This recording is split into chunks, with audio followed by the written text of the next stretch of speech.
பாவங்களை மன்னித்து நிலை வாழ்வுக்கு அழைத்து செல்வாராக. ஆமென்.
முதல் வாசகம் சாலமோனின் ஞான நூலிலிருந்து வாசகம்.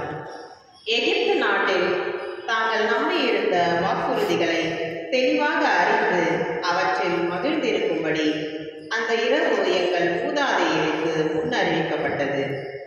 நீதிமானின் மீட்பையும் அவர்களுடைய பகைவர்களின் அழிவையும் மக்கள் எதிர்பார்த்து கொண்டிருக்கிறார்கள்.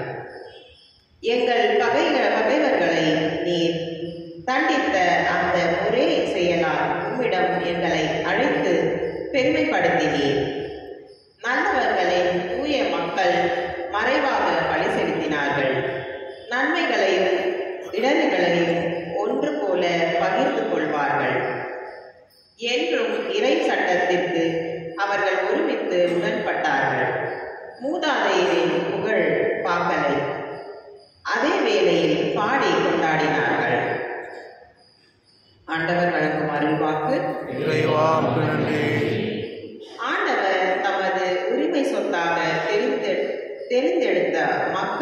பேறு பெற்றோர். ஆண்டவர் தமது உரிமை சொத்தாக தேர்ந்தெடுத்த மக்கள் பேறு பெற்றோர். நீதிமான்களை ஆண்டவரின் களிகூறுங்கள், நீதியுள்ளோர் அவரை புகழ்வது பொருத்தமானதே. ஆண்டவரை தன் கடவுளாக கொண்ட இனம் பேறு பெற்றது. அவர் தமது உரிமை சொத்தாக தெரிந்தெடுத்த மக்கள் பேறு பெற்றோர். ஆண்டவர் தமது உரிமை சொத்தாக தேர்ந்தெடுத்த மக்கள் பேறு பெற்றோர். தமக்கு அஞ்சு நடப்போரையும் தம் பேரன்புக்காக காத்திருப்போரையும் ஆண்டவர் கண்ணோக்குகிறார். அவர்கள் உயிரை சாவினின்று காக்கின்றார். அவர்களை பஞ்சத்திலும் வாழ்விக்கின்றார். ஆண்டவர் தமது உரிமை சொத்தாக தேர்ந்தெடுத்த மக்கள் பேறு பெற்றோர். நாம் ஆண்டவரை நம்பியிருக்கின்றோம். அவரே நமக்கு துணையும் கேடையுமாய் ஆவர். உண்மையும் நாங்கள் நம்பியிருப்பதால் உமது பேரன்பு எங்கள் மீது இருப்பதாக. ஆண்டவர் தமது உரிமை சொத்தாக தேர்ந்தெடுத்த மக்கள் பேறு பெற்றோர்.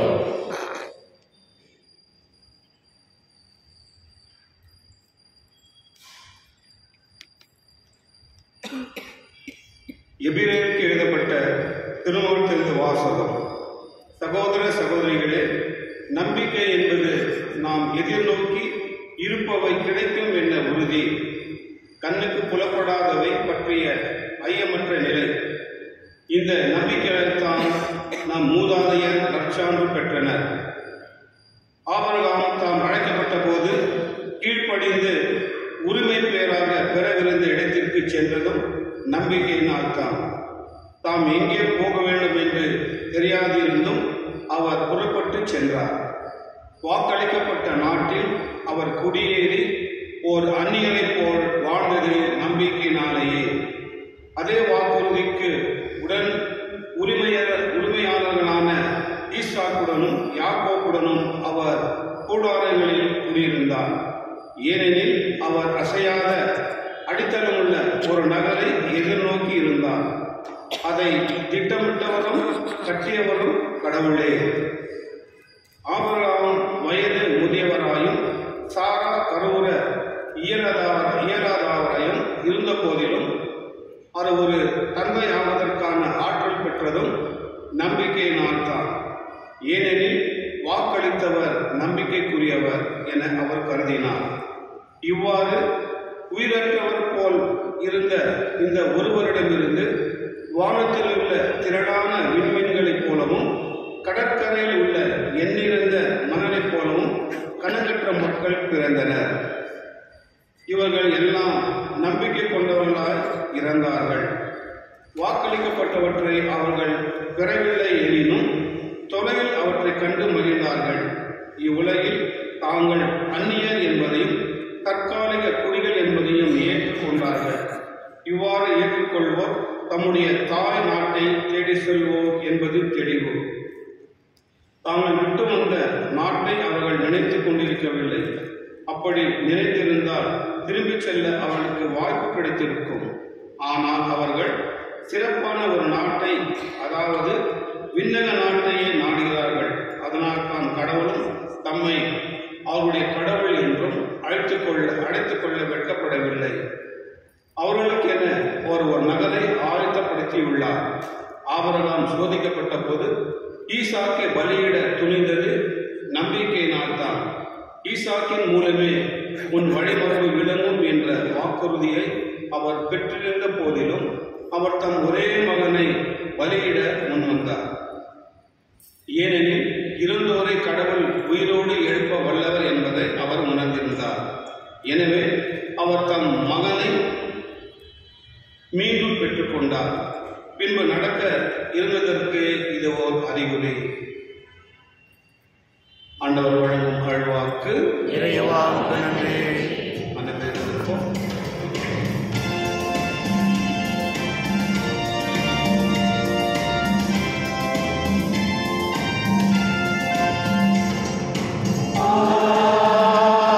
Alleluia.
சீடரை நோக்கி கூறியது, சிறு மந்தையாகி நீங்கள் அஞ்ச வேண்டாம்.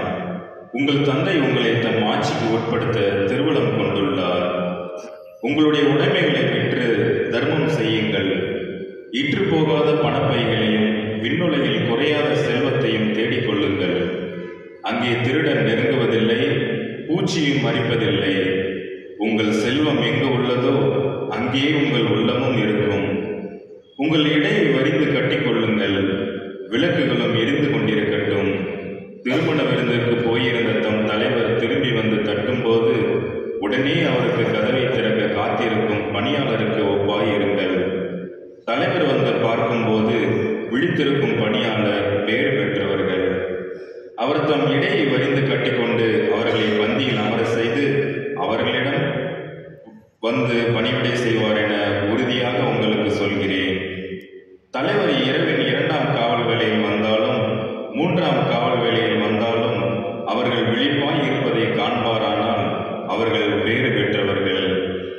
எந்த நேரத்தில் திருடன் வருவான் என்று வீட்டு உரிமையாளருக்கு தெரிந்திருந்தால் அவர் தம் வீட்டை கண்டமிட விடமாட்டார் என்பதை அறிவீர்கள். நீங்களும் ஆயத்தமாயிருங்கள். ஏனெனில் நீங்கள் நினையாத நேரத்தில் மானிட மகன் வருவார். அப்போது ஆண்டவரே, பேதுரு, ஆண்டவரே, நீர் சொல்லும் இந்த உவமை எங்களுக்கா அல்லது எல்லோருக்குமா என்று கேட்டார். அதற்கு ஆண்டவர் கூறியது, தம் ஊழியருக்கு வேளை படியலுக்க தலைவர் அமர்த்திய நம்பிக்கை கூறியவரும் அறிவாளியுமான வீட்டு பொறுப்பாளர் யார்? தலைவர் வந்து பார்க்கும்போது தம் பணியை செய்து கொண்டிருப்பவரே அப்பணியாளர். அவர் பேறு பெற்றவர். அவரை தம் உடைமைகளுக்கெல்லாம் அதிகாரியாக அவர் அமர்த்துவார் என உண்மையாக உங்களுக்கு சொல்கிறேன். ஆனால் அதே பணியால் தன் தலைவர் வர காலம் தாழ்த்துவார் என தன் உள்ளத்தில் சொல்லிக்கொண்டு ஆண் பெண் பணியாளர்கள் அனைவரையும் அடிக்கவும் மயக்கமுறவும் உண்ணவும் குடிக்கவும் தொடங்கினான். எனில் அப்பணியாளர் எதிர்பாராத நேரத்தில் அவனுடைய தலைவர் வந்து அவனை கொடுமையாக தண்டித்து நம்பிக்கை துரோகிகளுக்கு உரிய இடத்தில் தள்ளுவார்.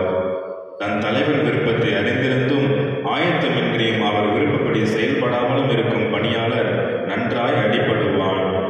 ஆனால் அவர் விரும்பியதை அறியாமல் அடிவாங்க வேண்டிய முறையில் செயல்படுவான். அவரது விருப்பத்தை அறியாமல் செயல்படுவதால் சிறிதே அடிபடுவான். மிகுதியாக கொடுக்கப்படுவரிடம் மிகுதியாக எதிர்பார்க்கப்படும், மிகுதியாக ஒப்படைக்கப்பட்டவரிடம் இன்னும் மிகுதியாக கேட்கப்படும். ஆண்டவரின் அருள்வாக்கு.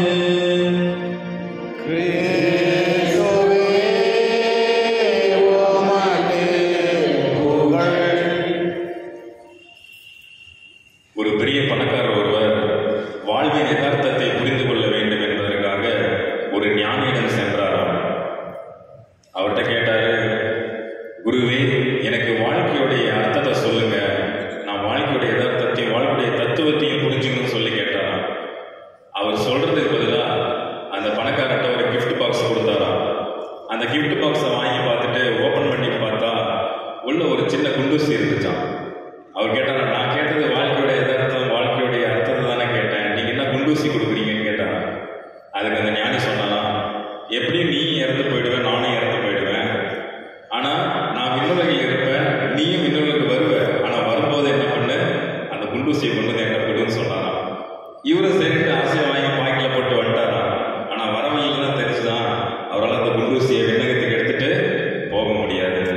அப்பதான் அவருக்கு ஞானம் பெற்றவரா, வாழ்க்கையுடைய அர்த்தத்தை புரிந்தவரா, கொண்டு போயிட்டு தான் இருந்த எல்லா பொருளையும் ஏழைகளுக்கும் சேரிட்டிக்கும் செலவு பண்ணி அவர் மகிழ்வோடு வாழ்ந்தார் என்பது ஒரு கதை இருக்கிறது. ஆம் அன்பிற்குரியவர்களே, இன்றைய வாசகமானது நம் ஒவ்வொருவரின் இதயத்தையும் நெஞ்சையும் குத்தி கிழிக்கின்ற அளவுக்கு இன்றைய நற்செய்தியிலே சொல்லப்பட்டிருக்கிறது. எங்கே நமது செல்வம் இருக்கிறதோ அங்கே நமது உள்ளம் இருக்கிறது.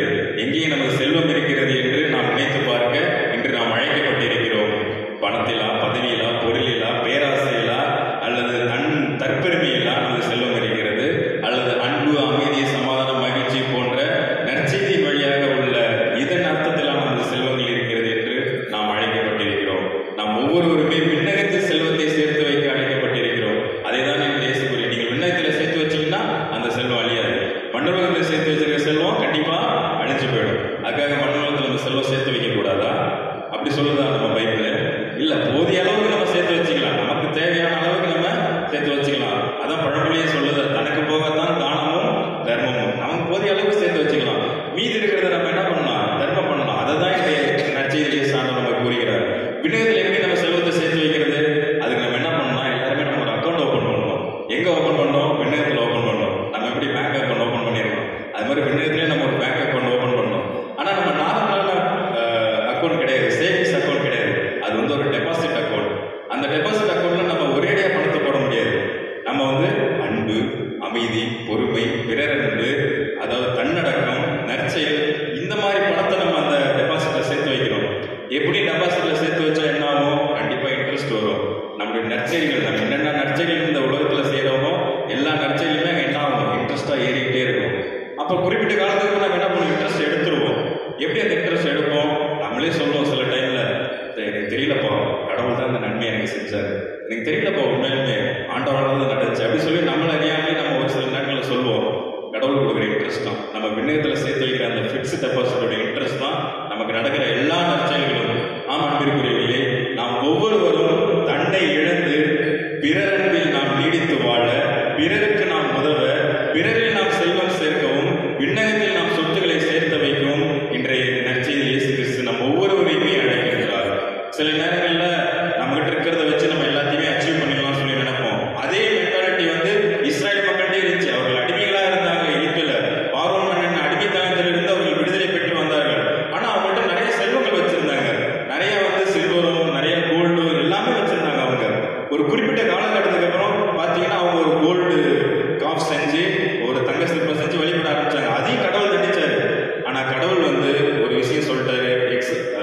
விடுதலை பயணம் 33ஆம் அதிகாரத்துல, இனிமேல் நான் அந்த மக்களை வந்து கண்டுக்க மாட்டேன், இனிமேல் நான் அந்த மக்களை வந்து வழிநடத்த மாட்டேன் அப்படின்னு சொல்லிட்டாரு. மக்கள் வந்து புலம்புறாங்க, ஆண்டவரே நீ தானே எங்களை கூப்பிட்டு வந்தீங்க, நாங்க வந்து தங்க சிலையை வழிபட்டோம், நீங்க எங்களை தண்டிச்சீங்க, அதான் எல்லாத்தையும் விட்டுட்டுமே, நாங்க உங்களை வந்து முழுமையா பின்பற்ற நாங்க தயாரா இருக்கமே, ஏன் எங்களை நீ வழிநடத்த மாட்டீங்கன்னு சொல்லி மக்கள் மோசையிட்ட கேட்கறாங்க. மோசை உடனே வந்து சந்திப்பு கூறாருக்கு போயிட்டு கடவுள்கிட்ட கேட்கறாரு, ஏன் ஆண்டவரே இப்படி உன் மனசை மாத்திக்கிற, மக்கள் இங்க அழுது புலம்புறாங்களே அப்படின்னு சொல்லி கேட்கிறாரு. கடவுள் சொல்றாரு, அவர்கள் தங்களுக்கென்று நிறைய செல்வத்தை வைத்துள்ளார்கள், தங்களுக்கு நிறைய ஆர்னமெண்ட், ஜுவல்லரி, சில்வர் எல்லாமே வச்சிருக்காங்க, அதை நம்பிட்டு தான் அவங்க வந்து காண நாட்டை போய் சேரும்னு சொல்லி அவங்க நம்பிக்கையோட இருக்காங்க, எல்லாத்தையும் விட்டுட்டு வர சொல்லு, நான் அவங்களை வழிநடத்துறேன்னு சொல்றாரு. உடனே மோசே சொல்றாரு அந்த மக்கள்கிட்ட, இஸ்ரேல் மக்கள்கிட்ட, எல்லாத்தையும் விட்டுருங்க, எல்லாத்தையும் தூக்கி போட்டுருங்க, கடவுள் உங்களை வழிநடத்த சொல்றாரு. உடனே மக்கள் வந்து பிளைண்ட் ஒபீடியன்ஸ், கண்மூடித்தனமாக நம்பி அதை எல்லாத்தையுமே தூக்கி போட்டுறாங்க. அதாவது surrendering oneself to God totally fully, அதை தான் அவர்கள் வந்து செய்யறாங்க. தன்னையே இழக்க வேண்டும். நாமளும் நிறைய நகை போட்டிருக்கோம், அதாவது பெண்கள் மட்டும் தான் நகை அணிந்திருக்காங்க, ஆண்களும் நிறைய நகை போட்டிருக்கோம். இங்க இருக்க எல்லாருமே சின்னவங்களும் பெரிய எல்லாருமே பெரிய நகைகள் போட்டிருக்கோம். பொறாமை என்னும் நகையை அணிந்துள்ளோம், போட்டி என்னும் நகையை அணிந்துள்ளோம், அதாவது தற்பெருமை என்ற நகையை அணிந்துள்ளோம். இவ்வாறு கடவுளுக்கு எதிரான எல்லா செயல்களையும் செய்யக்கூடிய அனைத்து நகைகளையுமே நாம் சில சமயங்களில் அணிந்து கொண்டுதான் இருக்கிறோம். அவையோடு நாம் வந்து கோவிலுக்கு வந்து நம்ம வந்து ஆண்டவரே என் மீது இறங்கும், என் மீது பாசமே, எனக்கு வந்து நன்மை செய்ய கேட்டா கடவுள் நன்மை செய்வாரா, இல்லை நன்மை கொடுப்பாரா? இதை அனைத்தையும் இழக்க வேண்டும் என்று கடவுள் நம்மை இன்று அழைக்கிறார். எப்போது நாம் இவை அனைத்தையும் இழந்து நாம் கடவுளின் கட்டளைப்படி செயல்படுகிறோமோ அப்போது நாம் இறைமகனை காண்போம், அப்போது நாம் இயேசுவை நாம் காண்போம். அதாவது இரண்டாம் வருகை மட்டும்தான் நாம் வந்து விழிப்போடு இருந்து இயேசுவை வந்து நேருக்கு நேராக காணக்கூடிய அந்த தருணம் சொல்லி நாம் எதிர்பார்க்க கூடாது. ஒவ்வொரு நாளும் ஒவ்வொரு நிமிடமும் இந்த நற்கருணை வழியாக வரக்கூடிய இயேசுவை நாம் வந்து காணக்கூடிய அந்த நற்செய்தியை நாம் வந்து ஏற்றுக்கொள்ள வேண்டும். ஆம் அன்பிற்குரியவர்களே, எப்போது நாம் தன்னைத்தானே இழந்து பிறருக்காக நம்மை நாமே செதுக்குகின்றோமோ அப்பொழுது நற்கருணை ஆண்டவர் நம் உள்ளத்தில் வருகிறார். நாம் அவரை எதிர்கொள்ள வைக்கிறோம். நற்செய்தியின் வழியாகவும் நற்கருணையின் வழியாகவும் திருப்பணியின் வழியாகவும் வரக்கூடிய அந்த ஆண்டவரை நாம் எதிர்கொள்ள நம்மை நாமே இழந்து பிறரன்பில் நிலைத்து நின்று விண்ணக செல்வத்தை சேர்த்து வாழக்கூடியவர்களாக வாழ வர வேண்டி இந்த திருப்பலியில் பங்கெடுப்போம். எழுந்திருச்சு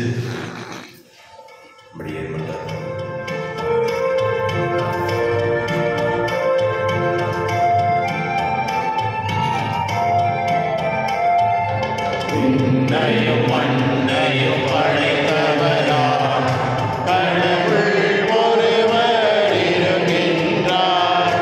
தந்தை மகன் தூய ஆவியராய் ஒன்றாய் வாழ்வோரை நம்புகிறேன். தூய ஆவியின்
வந்து நம்பிக்கையோடு மன்றாடுவோம். உங்கள் பதில் ஆண்டவரே எங்கள் மன்றாட்டை கேட்டருளும். ஆண்டவரே எங்கள் மன்றாட்டை கேட்டருளும். அருட்சுடரே இறைவா, கிறிஸ்துவின் போதனைகளை தமதாக்கிக் கொண்டு செயல்படும் திருத்தந்தை 14ஆம் லியோ, எமது பேராயர், ஏனைய ஆயர்கள், குருக்கள், துறவியர், பொதுநிலையினர் ஆகிய அனைவரும் தங்கள் சொல்லாலும் செயலாலும் சாட்சிய வாழ்வு வாழ்ந்திட வரமருள வேண்டும் என்று இறைவா உம்மை மன்றாடுகின்றோம். ஆண்டவரே எங்கள் மன்றாட்டை கேட்டருளும். நீதியின் கதிரவனே இறைவா, எம் நாட்டை ஆளும் தலைவர்கள் இனம், மொழி, சாதி, சமய வேறுபாடுகளை களைந்து சமூக அக்கறையுள்ள நல்மேய்ப்பர்களாக இருந்து நாட்டை நல்வழியில் நடத்த உதவிட வேண்டும் என்று இறைவா உம்மை மன்றாடுகின்றோம். ஆண்டவரே எங்கள் மன்றாட்டை கேட்டருளும்.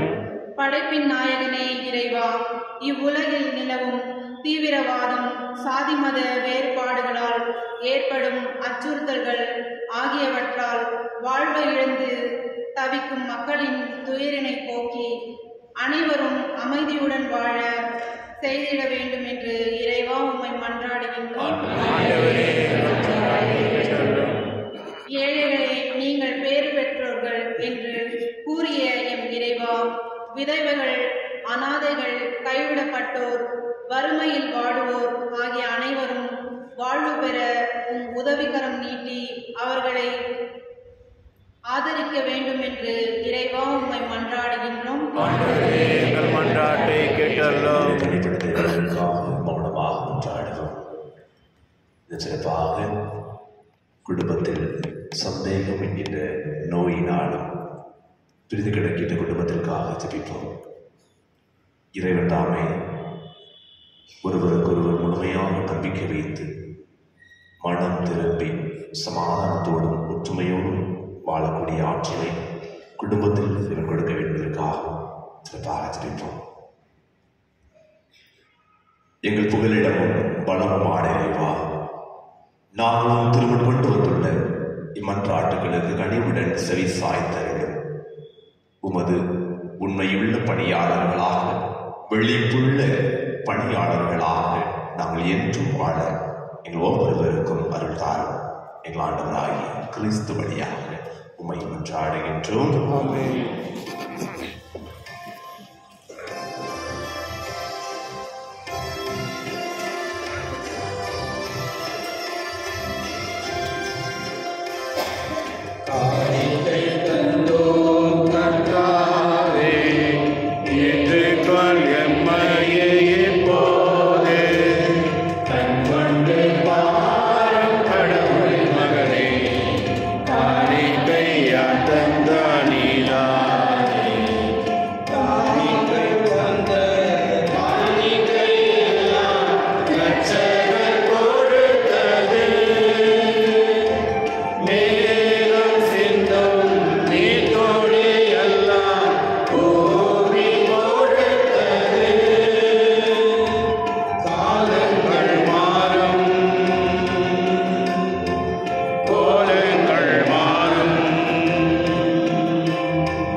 தீய செயலுமாகும்.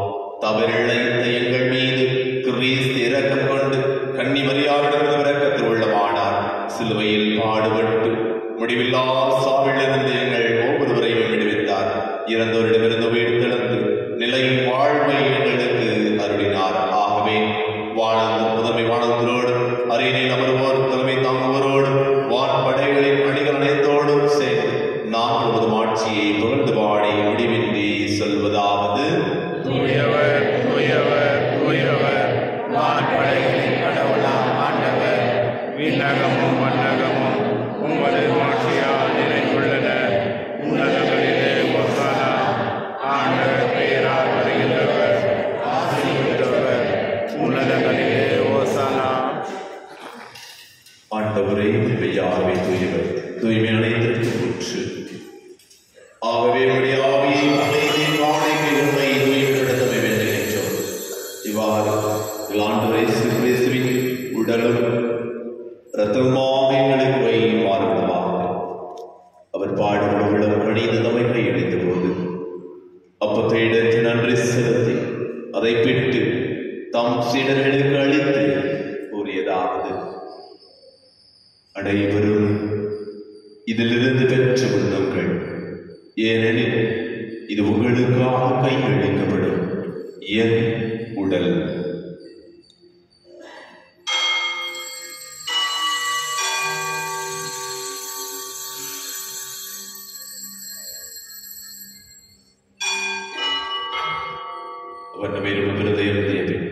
கிண்ணத்தை எடுத்து மீண்டும் நன்றி கூறி தாம் சீடர்களுக்கு அளித்தவர் கூறியதாவது: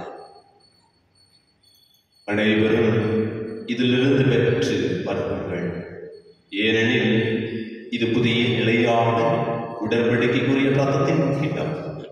இது பாவ மன்னிப்புக்கென்று உங்களுக்காகவும் பலருக்காகவும் சிந்தப்படும். இதை நினைவாக செய்யுங்கள்.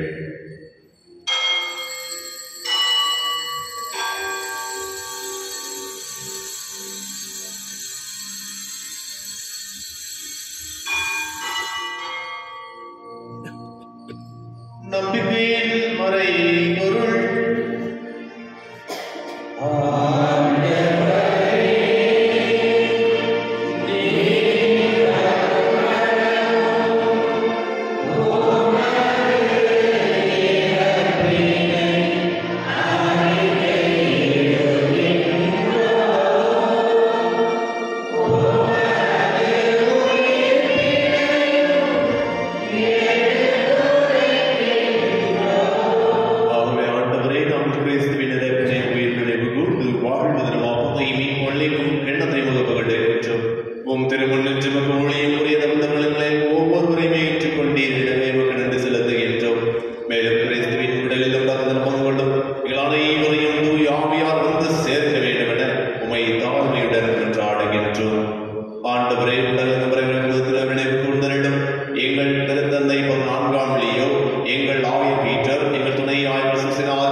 எங்கள் தந்தையே, உமது பெயர் தூயதென போற்று வருக, உமது ஆட்சி வருக, உமது திருவுளம் விண்ணுலகில் நிறைவேறுவது போல மண்ணுலகிலும் நிறைவேறுக.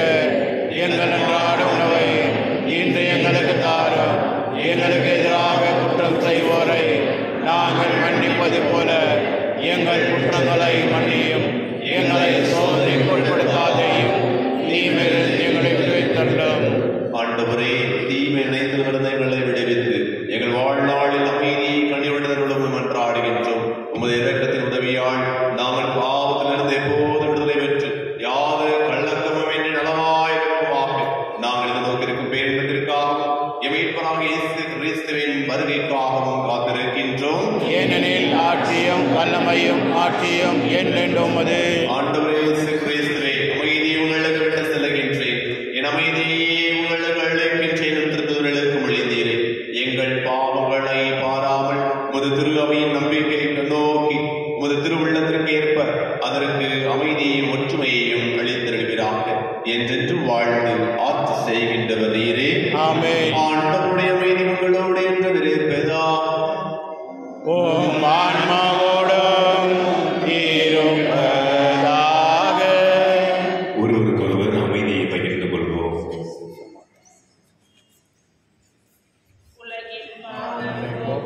இளநீர் சமரியே, எம்மேல் இரக்கம் வையும். உலகின் பாவம் போக்கும் இளநீர் சமரியே, எம்மேல் இரக்கம் வையும். உலகின் பாவம் போக்கும் இளநீர் சமரியே, எமக்கு அமைதி அருளும்.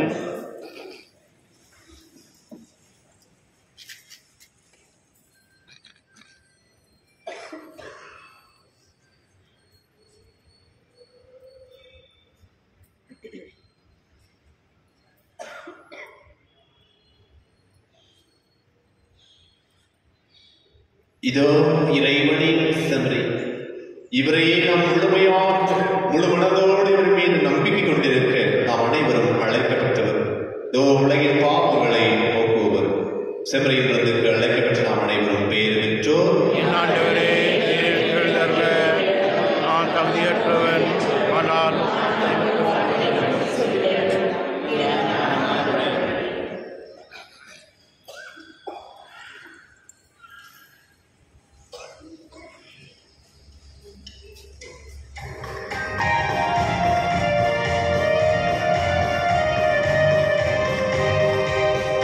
பஞ்சாதே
விண்ணக தந்தையே, உம் திருமகன் இயேசுவின் வழியாக நாங்கள் பெற்றுக்கொண்ட நம்பிக்கையும் தூய ஆவியார் எங்கள் இதயங்களில் அனுதினமும் பொழிய செய்கின்ற பிறரும் உமது அரசின் வருகைக்கான எதிர்நோக்கி எம்மை பயணிக்க செய்வதாக படைப்பனைத்தோடு இணைந்து புதிய விலகம் புதிய மன்னகம் நோக்கிய எம் பயணத்தில் நற்செய்தியின் விதைகளை நாளும் கலந்தெடுக்கும் நல்லவராய் எம்மை மாற்றுவீராக. மீட்பில் யூபிலி கொண்டாட்டம் மற்றும் எம் பங்கின் யூபிலி கொண்டாட்டம் ஆகியவற்றில் அருளும் ஆசையும் விண்ணக செல்வங்களின் மீதான உண்மையான நாட்டத்தை எம்மில் தூண்டி எழுப்புவதாக. எம் பங்கின் பாதுகாவலராகிய மீட்பர் இயேசுவின் தூய்மை மிகு இதயத்திலிருந்து வருகின்ற மகிழ்ச்சியையும் அமைதியையும் படைப்பனைத்திற்கும் பகிர்ந்து கொடுக்கக்கூடிய திருத்தூதர்களாக எம்மை மாற்றுவீராக. எல்லா மாற்றியும் புகழும் ஆராதனையும் உமக்கே உரித்தாகுக. ஆமென். எருசலேமே, உயிர் தர கோதுமையினால் உன்னை நிறைவிட செய்யும் ஆண்டவரை போற்றுவாயாக. நன்றி கூறி கொண்டாடுவோமா. ஆண்டவரை நாங்கள் உட்கொண்ட திருவுணவும் எங்களை உம்மோடு ஒன்றிக்க செய்து எங்களுக்கு மீட்பு அளிப்பதாக. அது எங்களை உண்மையின் ஒளியில் உறுதிப்படுத்துவதா எங்கள் ஆண்டவராகிய கிறிஸ்து வழியாக உம்மை மன்றாடுகின்றோம்.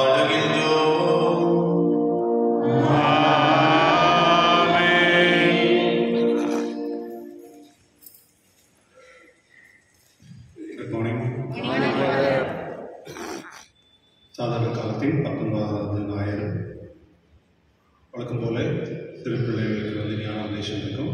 விசேஷமாக 10ஆம் கிளாஸ் படிக்கிற பசங்களும் 11th and 12th இவர்களுக்கு வந்து ஞாயிற்றுக்கிழமையில் கேடிக்ஸம் இருக்கும். ஞாயிற்றுக்கிழமையில் 9:30 மணிக்கு பூசை முடிந்த பிறகு பிரதர்சன் வந்து அவங்க கேடிக்ஸம் படிப்பாங்க. அதனால் 10th, 11th, 12th பசங்க வந்து கம்பல்சரியாக கேடிக்ஸம் வரணும். அதுமாதிரி பெற்றோர்கள் இது பசங்களை அனுப்பி வைக்கும்படி உங்களை கேட்டுக்கொள்கின்றோம்.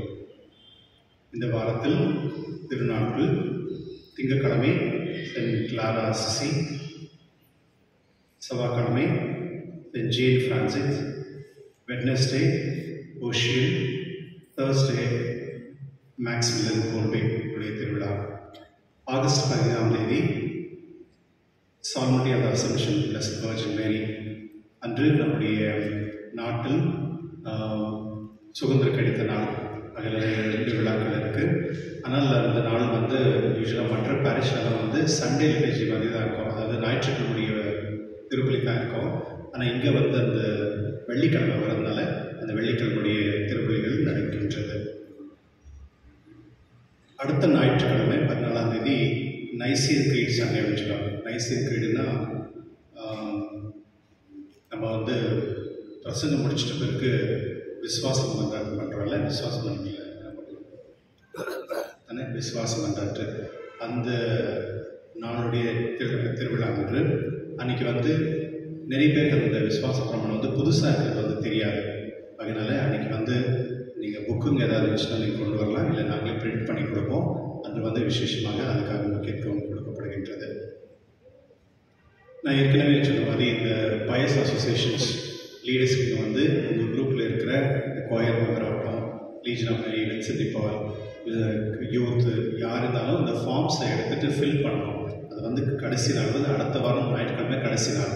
அதுக்குள்ளே யாரெல்லாம் வந்து பேர் வந்து ஃபார்ம் ஃபில் பண்ணி கொடுத்துருக்காங்களோ அவங்க மட்டும்தான் வந்து நம்ம ரெஜிஸ்டர் பண்ணிக்கலாம். அவங்க மட்டும்தான் அந்த முக்கியத்துவம் கொடுப்போம். அதனால யாராவது ஃபார்ம் ஃபில் பண்ணாத இருந்தீங்கன்னா தயவுசெய்து அதை பார்த்து செய்யும்படி கேட்டுக்கொள்கின்றேன். அடுத்த ஞாயிற்றுக்கிழமை காபூல் பைசந்தரில் இருக்க சார் ஆந்தனி சர்ச், அதில் வந்து ஃபாதர் சன்னி அப்படின்ற ஃபாதர் இருக்காரு. அவர் வந்து அந்த சர்ச் வந்து ரொம்ப லீக்கேஜில் இருக்குது, அதனால் கொஞ்சம் ஏதாவது ஹெல்ப் பண்ண முடியுமான்னு கேட்டார். அதனால் நான் வந்து கேளுங்க பேரிஷ்னர்ஸ் அப்படின்னு. ஒருவேளை நீங்கள் ஏதாவது ஹெல்ப் பண்ணணும் அப்படின்னா அடுத்த ஞாயிற்றுக்கிழமை வந்து மாஸ் முடிஞ்ச பிறகு நீங்கள் ஹெல்ப் பண்ணலாம். ஏற்கனவே ஆகஸ்ட் 15th வந்து ஒரு மெடிக்கல் கேம்ப் பண்ணோம் அப்படின்னு நாங்கள் டிசைட் பண்ணியிருந்தோம். ஆனால் அது வந்து நான் வெள்ளிக்கிழமை வந்ததுனால அந்த சமயத்தில் வந்து இந்த இங்கிலீஷ் மாஸ் தமிழ் மாஸ் வந்து அது மேட்ச் ஆகுதில்ல, ஆகியனால வந்து அதை வந்து 24th வந்து ஷிஃப்ட் பண்ணியிருக்கோம். அன்றைக்கி வந்து டாக்டர் ஸ்டீஃபன் அப்படின்ற வருவார். அவர் கொஞ்சம் நேரம் பேசுவார் ஹெல்த் இஷ்யூஸ் பற்றி. அதை வந்து விட்டமின் D3 இது ஒரு டெஸ்ட், அது ரொம்ப முக்கியமான ஒரு டெஸ்ட். அது வந்து எல்லாருக்கும் தெரியணும். அது வந்து அவங்க ஃப்ரீ ஆஃப் காஸ்ட்டில் வந்து செஞ்சு கொடுக்குறாங்க. அது இல்லாமல் இந்த விக்ரம் ஹாஸ்பிட்டல் கூட வந்து அந்த பிளட் டெஸ்ட் அதெல்லாம் பண்ணுறாங்க. அதனால ஒரு 3-4 டாக்டர்ஸ் இருப்பாங்க. அன்றைக்கி வந்து 24th வந்து இந்த சர்வீஸ் எடுத்துக்கும்படி உங்களுக்கு கேட்டுக்கொள்கின்றேன். அது இல்லாமல் 24ஆம் தேதி 9:30 மணிக்கு பூசை முடிந்த பிறகு இந்த ஆங்கிலோ இண்டியன் கம்யூனிட்டி இருக்காங்களே அவங்கள வந்து நான் மீட் பண்ணோம். அதில் அந்த பூசை முடிந்த பிறகு 10:30 மணிக்கு பூசை முடிஞ்ச பிறகு எங்கள் ஆஃபீஸில் வந்து எல்லா ஆங்கிலோ இண்டியன் கம்யூனிட்டி எல்லாருமே ஒன்றா சேர்ந்து வரும்படி உங்களுக்கு கேட்டுக்கொள்கின்றேன். இது ரொம்ப முக்கியமானது.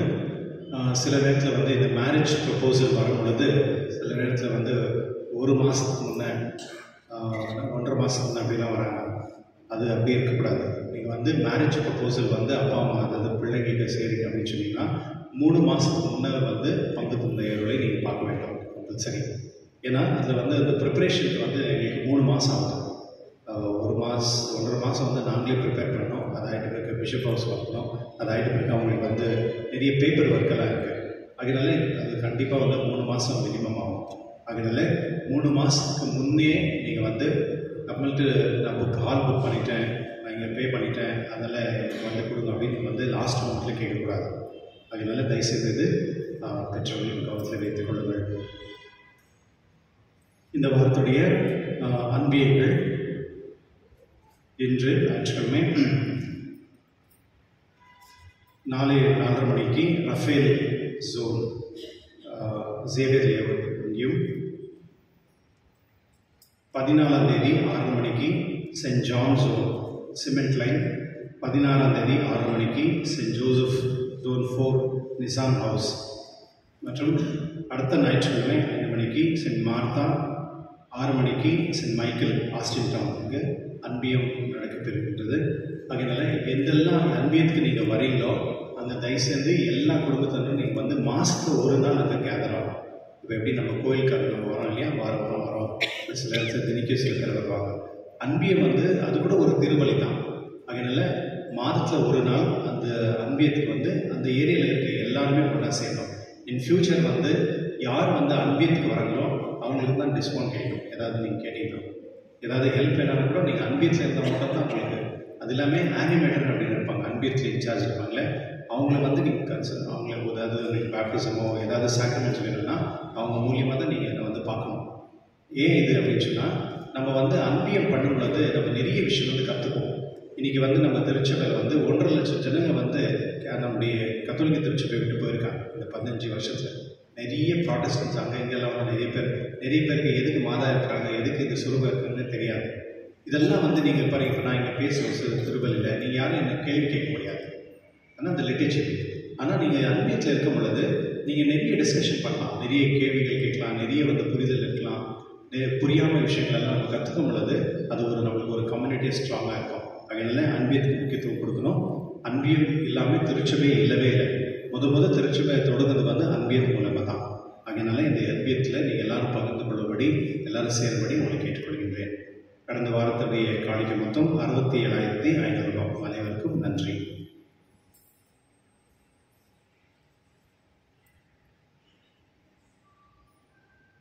ஏற்கனவே சொன்ன மாதிரி கேட்டிக்ஸம் வந்து சிறு பிள்ளைகளுக்கு வந்து சனிக்கிழமை 4:45 5:45 மணி நேரம் இருக்கும்.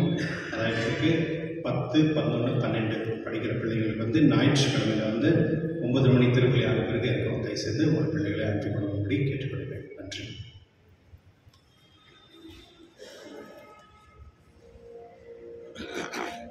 கிறிஸ்துவ வந்தாலே இன்று வந்து பிரசன்ட் மினிஸ்ட்ரி சண்டே, அதாவது இந்த அந்த யாரெல்லாம் வந்து சிறைவாசலில் இருக்கிறாங்களோ அவங்களுக்கு வந்து நிறைய உதவி வந்து திருச்சபை செய்கின்றது. நீங்கள் வெளியே போகும் பொழுது அந்த ஒரு காணிக்கை எடுப்பாங்க. தயவுசெய்து உங்களால் முடிஞ்ச ஹெல்ப் பண்ணும்படி உங்களுக்கு கேட்டுக்கொள்கிறேன். நன்றி. ஆண்டவர் உங்களோடு இருப்பாராக.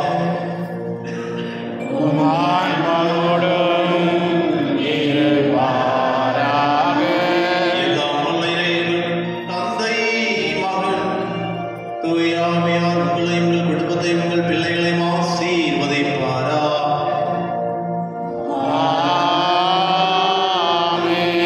விண்ணக செல்வத்தை சேர்ப்பவர்களாய் வாழ சென்று வாருங்கள். திருப்பலி நிறைவேறிற்று. இறைவனுக்கு நன்றி. நித்திய ஸ்துதிக்குரிய பரிசுத்த